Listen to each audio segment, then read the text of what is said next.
Today marks 1 year since a young gunman took 8 people from their families in a senseless act of violence, all of them at Metro Atlanta spas. The suspect telling police he was battling a sex addiction. He's now in prison, and while he's still going through the court system for some of those murders, he's been sentenced to 4 life terms for 4 of the lives taken. 6 of those 8 victims were of Asian descent, women. They were killed during a year-long period where 3,800 cases of anti-Asian discrimination were reported nationwide. And that led to calls for state and federal laws to address concerns from the AAPI community. Joe Hankey is looking into where those efforts stand 1 year later. In March of 2021, Atlanta's Asian American community had the White House's attention. It was heart-wrenching to listen to them. 3 days after the spa shootings, President Joe Biden and Vice President Kamala Harris met with Georgia lawmakers, many of them Asian American.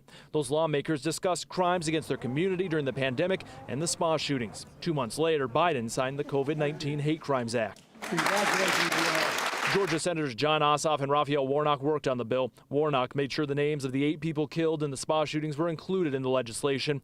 The act gave the Department of Justice power to expedite the review of hate crimes. Attorney General Merrick Garland then wrote this memo directing the department to go even further than the law required. What progress has the department made? Last week, Senator Ossoff asked Assistant U.S. Attorney General Kristen Clarke about the DOJ's focus on hate crimes, especially against Asian Americans. We have doubled down on standing up to this threat, bringing more prosecutions to hold perpetrators accountable and to ensure that the rights of victims are vindicated.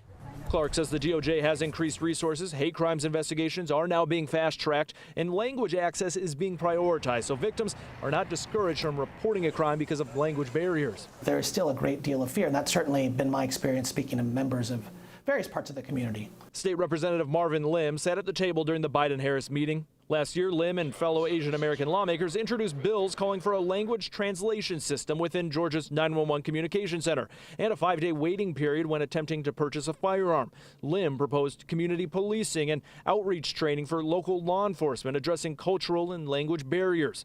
Lim and his Asian American colleagues, all Democrats, knew their bills were unlikely to pass. We were using the bills as a means to start conversations that we have since continued because there's a lot that needs to be done at the local level and at the agency level. Now they're focused on turning their proposals into reality without needing state laws. Lim says he's been working with nonprofits and law enforcement organizations on training curriculum for local police departments that should hopefully be ready to use soon. And research is underway on the local level to work on translation services for 911 call centers. 2 first steps to address a tragedy Lim hopes is not forgotten. There is that fear, but I, along with my colleagues, have tried everything we can to ensure that there is consistent attention focused on these issues.